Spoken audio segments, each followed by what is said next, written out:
Hello friends, welcome to we are nursing academy. मैं राजेंद्र सिंह आपका बहुत बहुत स्वागत करता हूँ। हम आफ्टर ए लॉन्ग टाइम फिर से वीडियो रिलीज कर रहा हूँ आपके। इसमें बेसिक इंपॉर्टेंट क्वेश्चन लिए गए हैं डीएचए, एमओएच, हार, ओएमएसबी, एमओपीएच, एनएचआरए के लिए, जो प्रोमेट्री एग्जाम में बार बार पूछे जा रहे हैं। ठीक है, ये सारे के सारे क्वेश्चन इंपॉर्टेंट है, बार बार पूछे जा रहे हैं। एंड ये वीडियो भी आपके लिए बहुत ज्यादा इंपॉर्टेंट होने वाला, तो वीडियो को शुरू से एंड तक जरूर देखें। एक बार वीडियो को लाइक कर दीजिएगा, शेयर कर दीजिएगा। जिन्होंने भी चैनल को सब्सक्राइब नहीं किया, एक बार सब्सक्राइब कर दीजिएगा। लास्ट क्लास में हमने एक क्वेश्चन छोड़ा था, which of the following reacts to viruses and bacteria by increasing in number. तो वहां पे अपना करेक्ट आंसर था ऑप्शन ए, एंटीबॉडीज। ओके, वहां पे करेक्ट आंसर था ऑप्शन ए। तो चलो चलते हैं हम आज के क्वेश्चंस के ऊपर। आज का अपना first question, during the immediate post-operative period, a patient reveals an oxygen saturation level of 91%. The nurse should, option देखिए, A, position the patient on the left side, option B, continue to provide support care, option C, lower the temperature of the room, option D, administer supplemental oxygen. इनकी एक patient अपने पास, उसको just post operative, इनकी अभी operate हुआ है, immediately अभी operate हुआ है, उसके बाद अपने पास आया, उसका सेचुरेशन है 91% आ रहा है।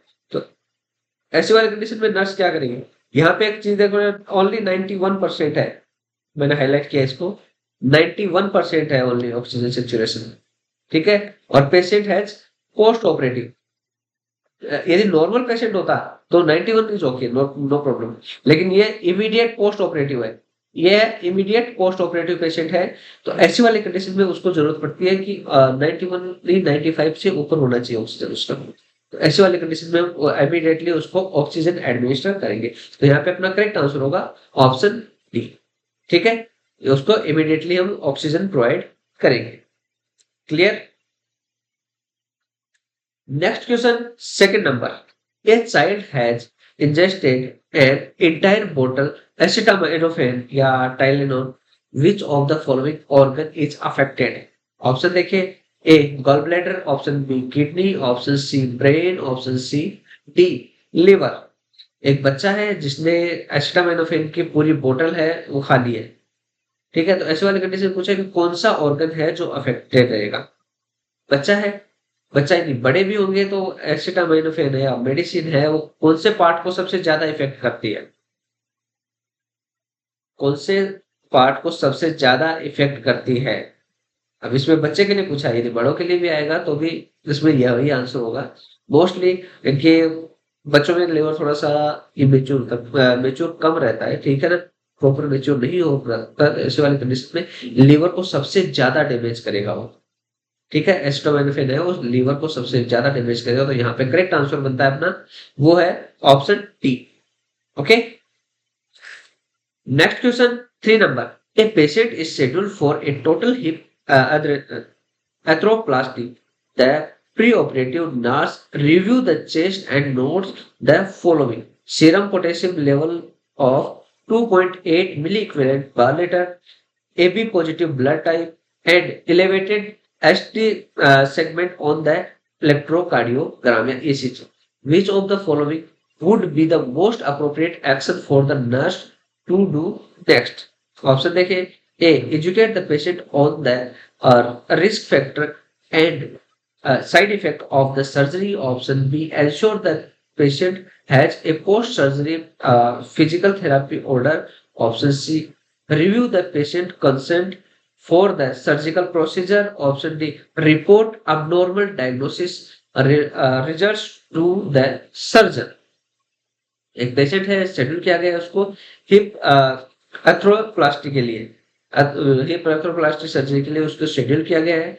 प्री ऑपरेटिवली जब उसको देखा गया तो उसका चेस्ट उसको नोटेट किया गया। सीरम पोटेशियम लेवल है वो 2.8 था। ठीक है, सीरम पोटेशियम लेवल कितना दिया यहाँ पे? 2.8। नॉर्मल सीरम पोटेशियम लेवल कितना होता है?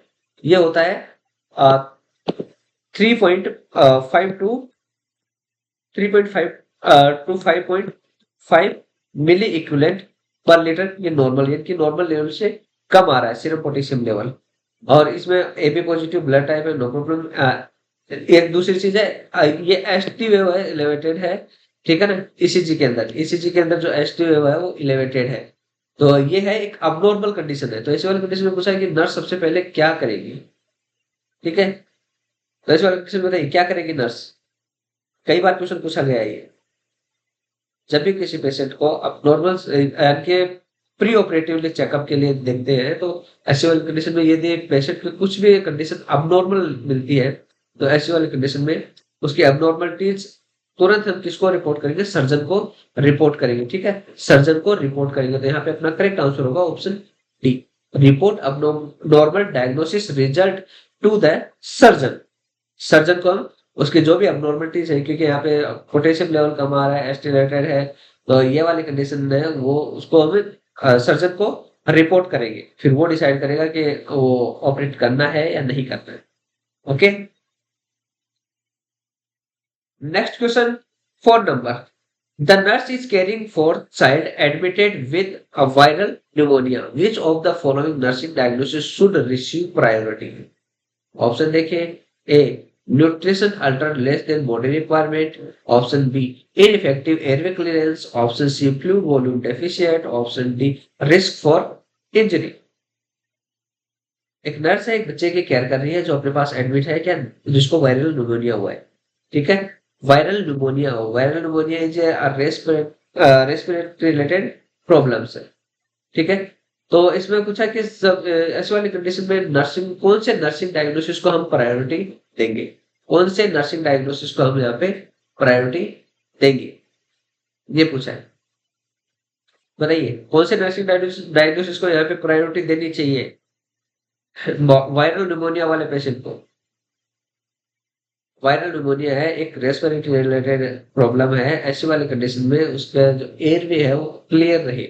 हम इस बात पे फोकस करेंगे कि उसका एयरवे क्लियर है। तो अपना करेक्ट आंसर है option B, ineffective airway clearance. Okay, next question, 5 number. A patient visiting the clinic 10 days after sinus surgery for checkup complains of having a bad taste in the mouth. When the nurse smells a foul odor while examining the patient's mouth, the nurse suspects the patient have an, option देखिए, A pulmonary decomposition, option B haemorrhage, option C aspiration, option D infection. एक patient है अपने पास clinic में आया है, sinus surgery हुई थी 10 days पहले, उसके बाद वो चेकअप के लिए अपने पास आया है और कंप्लेन कर रहा है बैड टेस्ट फ्रॉम माउथ, मुंह से बैड टेस्ट आ रहा है, उसको कुछ भी खाया तो टेस्ट अच्छा नहीं आ रहा है वो। तो नर्स ने जब चेक किया तो उसका माउथ है बैड ऑर्डर, फॉल ऑर्डर, ठीक है। ऑर्डर है वहां पे, बहुत गंदी ऑर्डर आ रही है, स्मेल कर रही है वो, ठीक है। तो एग्जाम से माउथ है, तो नर्स ऐसी वाली कंडीशन में क्या सस्पेक्ट करेंगे, उसकी साइनस सर्जरी हुई थी, ठीक है ना, साइनस सर्जरी हुई है यहाँ पे। तो बताइए क्या सस्पेक्ट करेगी, क्या हो सकता है, किसकी वजह से वो बैड ऑर्डर आ सकती है इनमें से। देखिए ऐसे वाले कंडीशन में हो सकता है कि उसको वो इन्फेक्शन हो गया हो, ठीक है। तो यहाँ पे करेक्ट आंसर है वो होगा अपना ऑप्शन डी, ठीक है। बैड ऑर्डर इन्फेक्शन की वजह से ही आ सकती है। Clear, next question, 6 number. A patient is receiving intravenous fluid at a rate of 125 milliliter per hour. What volume fluid will the patient receive during an shift? Option देखिए, ए 750 ml, B 1 litre, सी 1.5 litre, option D 2 litres. एक patient है जिसको IV fluid चल रहा है, उसकी rate क्या चल रही है 125 ml पर आवर। तो एक शिफ्ट के अंदर कितना ml फ्लूइड उसको जाएगा। अब बाकी कंट्रीज में जैसे लाइक इंडिया में है मोस्टली डे शिफ्ट 6 आवर की होती है, नाइट शिफ्ट 12 आवर की होती है। लेकिन यहाँ पे गल्फ कंट्री में आके देखोगे तो जो नॉर्मल शिफ्ट आवर है वो है 8 hours. Okay, normal shift hours है वो है 8 आवर्स। तो ऐसे वाली कंडीशन में 8 आवर्स में कितना देंगे? 125 मल्टीप्लाई बाई 8, इनको मल्टीप्लाई करेंगे तो अपने पास आएगा 1000 ml। ठीक है, तो यहाँ पे अपना करेक्ट आंसर होता है option B, 1 litre. 1 litre is equal to 1000 ml।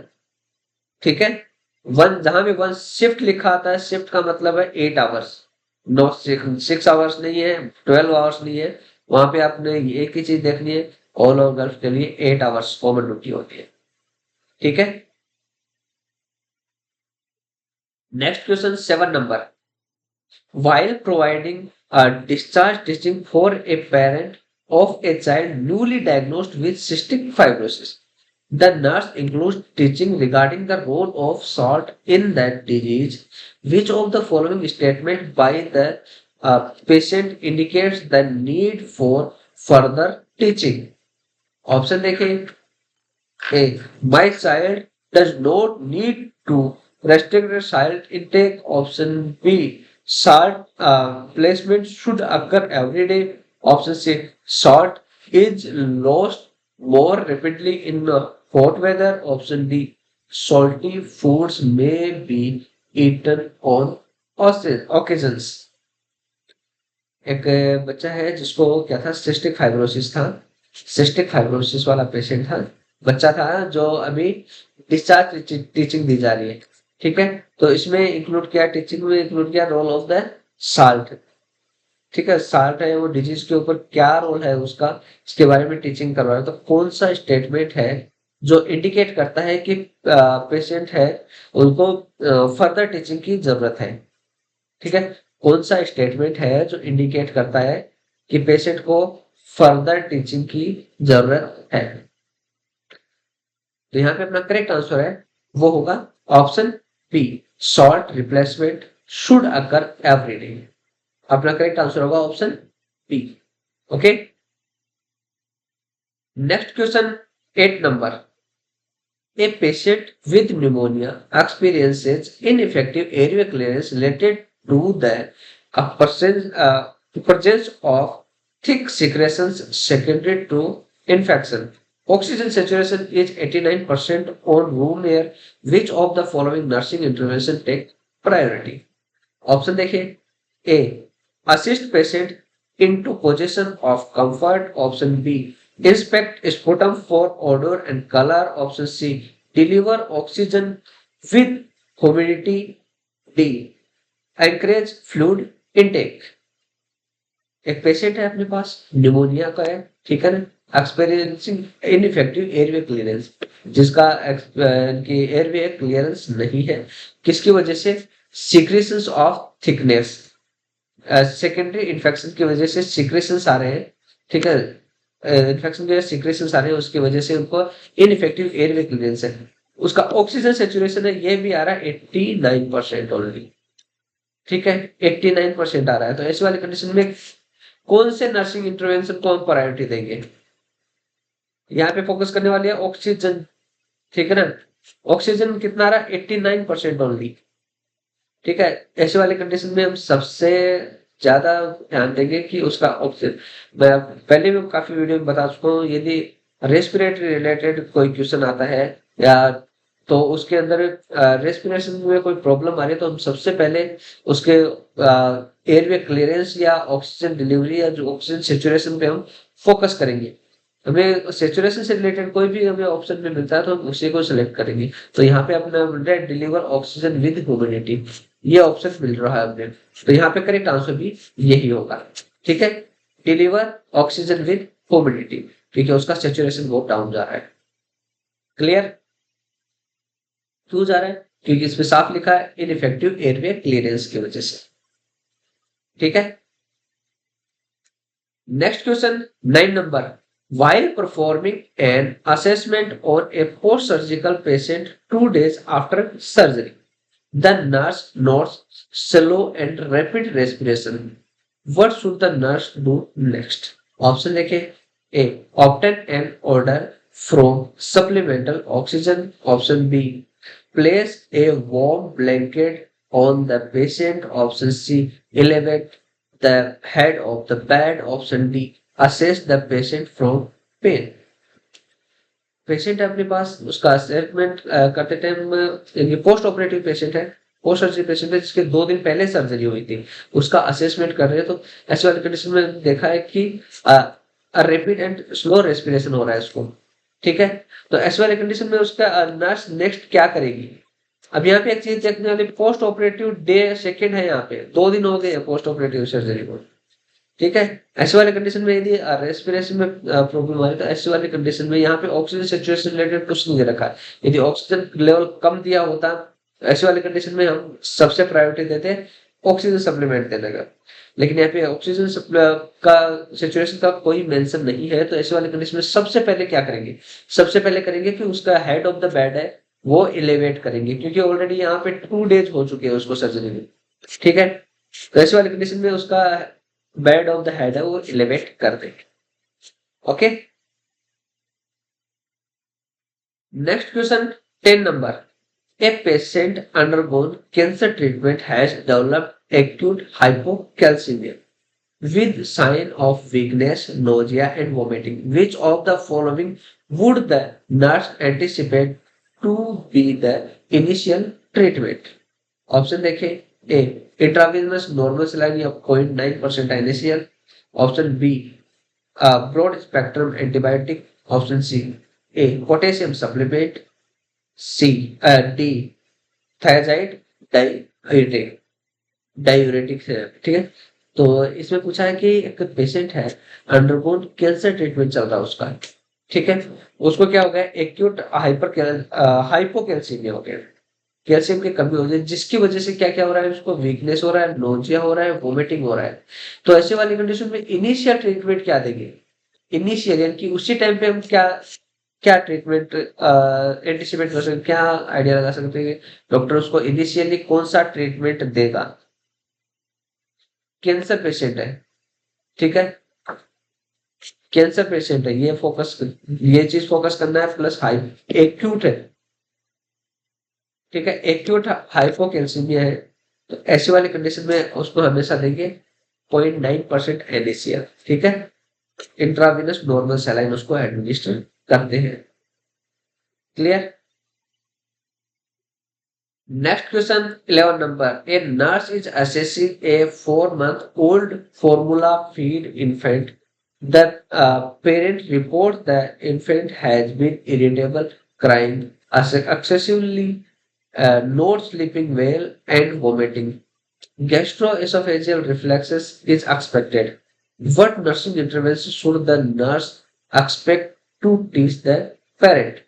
Option देखें, A place the infant in an infant seat after eating, option B give large frequent feedings, option C position the child in a rapid uh, swing, sorry, option D thin formula with water। एक nurse है, वो assess करी only 4 month old, ठीक है, 4 month old जिसको चल रहा है फॉर्मूला फीड, ठीक है, फॉर्मूला फीड चल रहा है 4 month ओल्ड बेबी को। अब पेरेंट्स है वो उसके लिए रिपोर्ट करे तो बच्चा इरिटेबल है, एक्सेसिवली क्राइंग कर रहा है और अच्छे से सो भी नहीं रहा है, प्लस वोमिटिंग कर रहा है। ऐसी वाली कंडीशन में क्या एक्सपेक्ट किया जा रहा है? GERD, ठीक है, GERD है यहाँ पे, गैस्ट्रोएसोफेजियल रिफ्लेक्सेस डिजीज है, वो एक्सपेक्ट किया जा रहा है।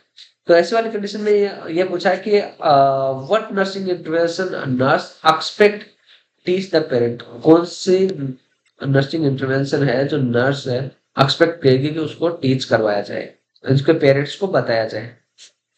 बताइए, फॉर्मूला फीड है यहाँ पे, ऐसे वाले कंडीशन में क्या करना चाहिए? कौन से किस चीज की टीचिंग देनी चाहिए पेरेंट्स को? ऐसे वाले कंडीशन में पेरेंट को टीचिंग करनी चाहिए, जब भी उसको फीडिंग दे रहे हैं तो एटलीस्ट उसको थोड़ी देर बिठा के रखें, ठीक है, जस्ट फीडिंग करवाते ही उसको लेटाई नहीं, या लेटे लेटे उसको फीडिंग ना करवाएं, ठीक है। ऐसे वाले कंडीशन में तो यहाँ पे करेक्ट आंसर है वो होगा option A place the infant in an infant seat after eating. Infant seat होती है, उस पे बिठाया जाता है, लाइक सहारा लेके पीछे बैक के सपोर्ट देके उसको सिटिंग पोजीशन में रखा जाता है। ओके, तो यहाँ पे करेक्ट आंसर है option A. Next question 12 number. A nurse caring for a patient with acute pulmonary edema observes that the patient cough produced white, frothy, and that the patient is extremely dyspneic. The patient has inspiratory and expiratory wheezing on auscultation of the lungs. The immediate objective of treatment is to option देखें A. Decrease risk for aspiration. Option B. Improve tissue perfusion. Option D. C. Improve oxygenation. Option D. Decrease anxiety. तो यहाँ पे देखिए एक nurse है वो care कर रही है एक पेशेंट को जिसको एक्यूट पल्मोनरी एडिमा है। एक्यूट पल्मोनरी एडिमा है ऑब्जर्व किया गया है पेशेंट को जिसकी वजह से उसको वाइट एंड फ्रोथी कफ आ रहा है। ठीक है, वाइट एंड फ्रोथी कफ आ रहा है ऐसी वाली कंडीशन में उसको। और साथ में देखो ये एक चीज है यहाँ पे फोकस करने वाली एक्सट्रीमली डिस्निक। जहां भी डिस्निया आ जाता है, डिस्निया क्या होता है? डिस्ने होता है कि बॉडी ब्लू होने लगती है किसकी वजह से बॉडी में ऑक्सीजन की कमी आ जाती है और कमी की वजह से ब्लूइशनेस आ जाता है। ठीक है, बॉडी है वो ब्लू होने लगती है, वो होता है क्या? डिस्निया। ठीक है, किसकी वजह से? डेफिशिएंसी जिसमें ऑक्सीजन है वो डिक्रीज हो जाती है, बॉडी ब्लू होने लगती है, तो ऐसी वाली कंडीशन को बोलते हैं डिस्निया। तो यदि एक्सट्रीमली डिस्निक पेशेंट है तो और उसमें क्या पूछा आगे देखो, the patient has expirated expirative wheezing sound auscultate and lungs. ठीक है, अस्कल्टेट करने पे एक्सपायरेटरी एंड एक्सपायरेटरी जो साउंड्स है वो व्हीचिंग साउंड्स आ रही है। तो ऐसी वाली कंडीशन में इमीडिएट ऑब्जेक्टिव ट्रीटमेंट क्या होगा ये पूछा है। तो यहाँ पे और चीज फोकस करने की जरूरत, जहां भी डिस्ने आ जाता है वैसे वाली कंडीशन में ऑक्सीजन की कमी है, ऑक्सीजन की कमी है तो उसको ऑक्सीजन देना ही देना है। ये वर्ड याद रखना है, जहां भी डिस्ने आता है वहां पे ऑक्सीजन देना ही देना है। ठीक है, जिस भी क्वेश्चन में डिस्ने होता है ऑक्सीजन की कमी, बस ऑक्सीजन ज्यादा ऑक्सीजन कमी हो जाती है बॉडी में ब्लू होने लगती है। तो यहाँ पे उसका ऑक्सीजन है उसको इंप्रूव करना हमें बहुत जरूरी है। तो यहाँ पे करेक्ट आंसर भी अपना option C, improve oxygenation. Okay, next question 13 number. A nurse is caring for a 3-year-old child with a fractured arm. Which of the following intervention is the most appropriate for pain management? Option देखिए, A. Encourage the use of self-quieting techniques. Option B. Administer analgesic when necessary. Option C. Anticipate pain and intervene early. Option D. Assess pain once a shift. एक 3 year old, only 3 year old है। ठीक है, तो 3 year old बच्चा है अपने पास, उसको क्या है? आर्म फ्रैक्चर हुआ है। आर्म फ्रैक्चर हुआ तो उसको इंटरवेंशन के अंदर फॉलोइंग इंटरवेंशन मोस्ट अप्रोप्रिएट किसके लिए? Pain management. यहाँ पे साफ दिखा है पेन मैनेजमेंट। अब 3 year का बच्चा, 3 साल का बच्चा है तो उसको पेन मैनेजमेंट करना है आपने। किसकी वजह से? फ्रैक्चर्ड आर्म, आर्म फ्रैक्चर हुआ तो सीवियर पेन होता है, बच्चा टॉलरेट नहीं कर पाता है ऐसी वाली कंडीशन में। तो हमें ऐसी वाली कंडीशन में क्या करना होता है? हमें ऐसी वाली कंडीशन में करना होता है कि उसको जब भी एनाल्जेसिक की जरूरत पड़ती है हम एनाल्जेसिक उसको देंगे।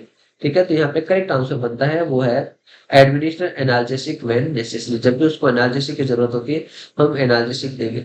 ऐसे करके बच्चे का पेन मैनेजमेंट हम कंट्रोल करेंगे।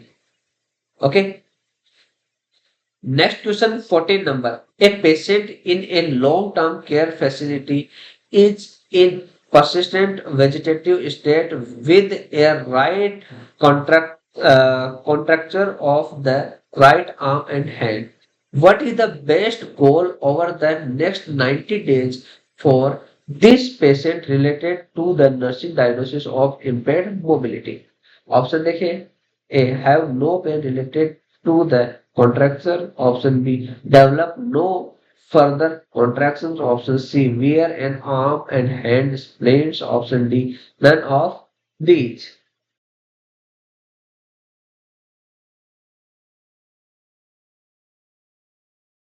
यहाँ पे आप देख पा रहे हैं कि यहाँ पे है लॉन्ग टर्म केयर फैसिलिटी। ठीक है, लॉन्ग टर्म केयर फैसिलिटी है प्लस वेजिटेट स्टेट है। ठीक है। persistent vegetative स्टेट है, कहाँ पे राइट आर्म एंड हेड पे। और the best ओवरबॉल of 90 days, next 90 days के लिए ओवरबॉल है, तो इसमें नर्सिंग डायग्नोसिस कौन सा होगा जो इम्पेयर मोबिलिटी के लिए, ये पूछा है इसके अंदर। तो यहाँ पे अपना करेक्ट आंसर है वो होगा option B, develop no further contractions. ठीक है, यहाँ पे करेक्ट आंसर होगा option B. Next question 15 number, a nurse is caring for a hospitalised diabetic patient with advanced peripheral recovery, which of the following nursing action is most important? Option देखें, A moisturizing the skin with lotion each day, option B ensuring that foods are not too hot, option C assessing the heel for breakdown, option D facing the patient when speaking। एक nurse है वो care कर रही है hospitalised diabetic patient, ठीक है, hospitalised diabetic patient उसकी care कर रही है, जिसको क्या है एडवांस पेरिफेरल रिकवरी हो रही है उसकी, एडवांस में पेरिफेरल रिकवरी। तो इसके लिए पूछा है कि नर्सिंग एसिड मोस्ट इंपोर्टेंट कौन सी नर्सिंग एसिड है जो मोस्ट इंपोर्टेंट होगी।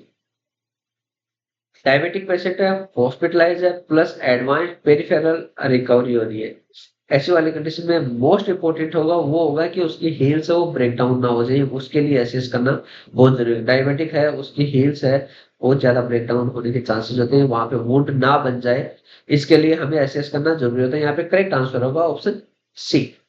Okay, next question 16 number, a community health nurse assess a 68-year-old patient who lives in a group home. The patient reports decreased appetite after transferring to the group home because the food is too bland. What type of data is the nurse collecting from the above information? Option देखें, A subjective, option B analytic, option C objective, option D derivative. Okay, community health nurse है जो 60 year old patient है जो एक group में रहता है, ठीक है, ग्रुप होम में रहता है। तो पेशेंट है वो रिपोर्ट करता है, यहाँ पे देखो पेशेंट रिपोर्ट करता है decrease of appetite and transfer to group home because the food taste too bland, ये चीज बताता है, ये बता रहा है पेशेंट। यहाँ पे आप चीज देखोगे तो यहाँ पे आप ऑब्जर्व नहीं कर पा रहे, यहाँ पे पेशेंट बता रहा है। तो इसमें ये किस टाइप का डाटा होगा, यहाँ पे किस टाइप का डाटा होगा ये पूछा, जो हम कलेक्ट कर रहे हैं वहां पे जो भी इंफॉर्मेशन ले रहे हैं किस टाइप का डाटा होगा। तो यहाँ पे एक चीज देख पा रहे हैं, यहाँ पे फूड का टेस्ट है वो बता रहा है, पेशेंट है वो डिक्रीज भूख कम हो गई है, तो ये चीजें आती है किसके अंदर, ऑब्जर्व तो नहीं कर सकते, इसमें आते हैं सब्जेक्टिव डाटा में। तो यहाँ पे अपना करेक्ट आंसर है वो भी होगा अपना option A, subjective data information होगी है। Next question 17 number, a nurse interview a patient recently admitted to long term care facility to obtain information on the patient's health perception. The nurse encourages the patient to elaborate about the change, about this change, which type of questioning would be most effective in the situation? Option देखिए, A open ended, option B analytical, option C focused, option D closed. एक nurse है एक patient की interview ले रही है, ठीक है, जो रिसेंटली एडमिट हुआ है, plus long term care facility का, ठीक है, recently admitted for the long term facility and obtain information on the patient health perceptions। तो नर्स है वो एंकरेज कर रही है the patient to elaborate about this change, इस चेंज के बारे में एलाबोरेट करने के लिए नर्स को पेशेंट को एंकरेज कर रही है। तो इसमें ये पूछा कि किस टाइप के क्वेश्चन है मोस्ट इफेक्टिव होंगे इस सिचुएशन के अंदर।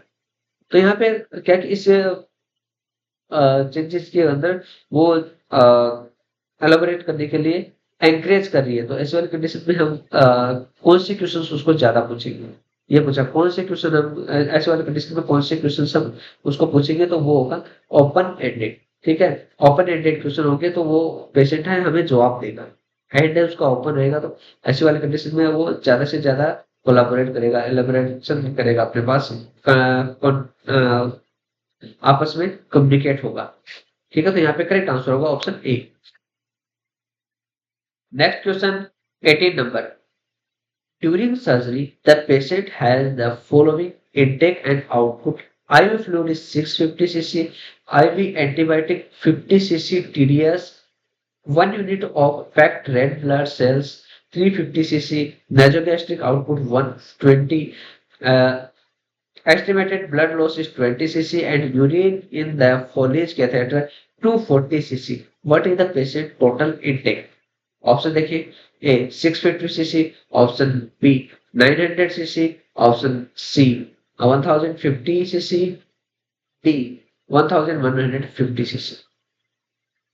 सर्जिकल पेशेंट है, उसका आईओ चार्टिंग हम कर रहे हैं, जैसे आप देख पा रहे हो, जिसको फ्लूड है वो गया 650 सीसी, एंटीबायोटिक जा रही है उसको 50 सीसी के अंदर एंटीबायोटिक जा रही है टीडीएस। ओके, उसका पैक्ड रेड ब्लड है वो गया है 350, नेसोगैस्ट्रिक ट्यूब है 120, एंड ब्लड लॉस हुआ है उसको 80 सीसी, एंड फोलिज से आउटपुट हुआ है।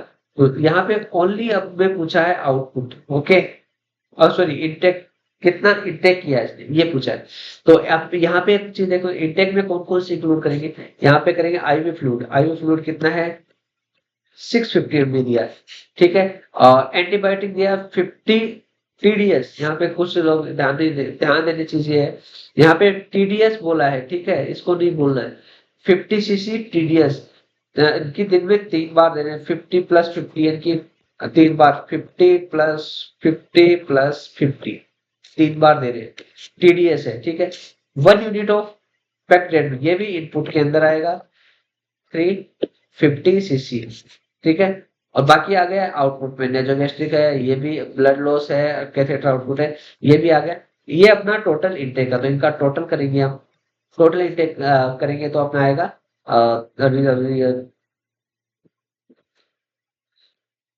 0, 5, 10, 15, 20, 25, 55, 7, 8, 10, ये अपना आ गया 1150। तो यहाँ पे करेक्ट आंसर हो जाएगा अपना, करेक्ट आंसर हो जाएगा option D 1150 CC. Clear. Next question 19 number. A patient with conjunctivitis reports the presence of photophobia and moderate eye drainage. The nurse should teach patient to, option देखिए, A use sterile gauze to remove the drainage, option B rest in the prone position, option C avoid touching the eyes, option D darken the room। एक patient है जिसको conjunctivitis है, ठीक है, eye infection है, conjunctivitis है। Main चीज है यहाँ पे फोटोफोबिया। फोटोफोबिया क्या होता है, लाइट से डर लगता है पेशेंट को, एंड साथ में मॉडरेट आई ड्रेनेज। ठीक है, तो ऐसे वाली कंडीशन में नर्स है उसको क्या टीच करेगी, ऐसे वाले कंडीशन में नर्स क्या टीच करेगी, फोटोफोबिया है। मेन चीज यहाँ पे देखने वाली है कि फोटोफोबिया, यहाँ उसको लाइट से डर लगता है। ठीक है, फोटोफोबिया क्या क्या होता है, fear of light.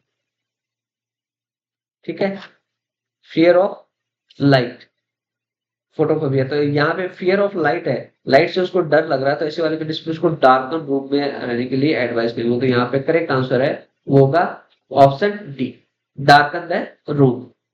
Okay, dark room में। नेक्स्ट क्वेश्चन 20 नंबर। A 50-year-old patient is being admitted to the hospital in a vegetative state of unknown etiology that is the priority nursing diagnosis। Option देखिए, altered cerebral tissue perfusion, option B risk for impaired skin integrity, option C altered thought processes, option D impaired swallowing। 50-year-old patient है, admit है अपने पास hospital में, क्या है, क्या करके, vegetated state of unknown etiology, unknown etiology है, ठीक है, अननोन है। तो ऐसे वाली कंडीशन में प्रायोरिटी क्या होगा, कैंसर नर्सिंग डायग्नोसिस को प्रायोरिटी देंगे। तो यहाँ पे वेजिटेटेड स्टेट है, तो ऐसे वाले कंडीशन में एटियोलॉजी को हमें पता नहीं है, तो ऐसे वाले कंडीशन में हम प्रायोरिटी देंगे risk for impaired scale integrity. Okay, यहाँ पे करेक्ट आंसर होगा ऑप्शन बी। ये आपका होमवर्क है, इसका आंसर मैं नेक्स्ट वीडियो के स्टार्टिंग में आपको दूंगा। Okay, thank you for conducting my class. I hope ये वीडियो आपको अच्छा लगा हो, तो प्लीज लाइक कर दीजिएगा, शेयर कर दीजिएगा। जिन्होंने चैनल को अभी तक सब्सक्राइब नहीं किया, एक बार सब्सक्राइब कर दीजिएगा। और किसी को किसी प्रकार की हेल्प चाहिए थी, लाइक आपको डाटा फ्लो कराना है, एलिजिबिलिटी लेनी, एग्जाम को करनी है, मटेरियल चाहिए, तो आप मुझे मेरा व्हाट्सएप नंबर दिया हुआ है, इसमें मुझे कॉन्टेक्ट कर सकते हैं। मैं आप एज सुन एज पॉसिबल आपका रिप्लाई देने की कोशिश करूंगा। ठीक है, तो फिर से मिलते हैं कल नेक्स्ट वीडियो में कुछ इंपॉर्टेंट क्वेश्चंस के साथ में। तब तक के लिए बाय।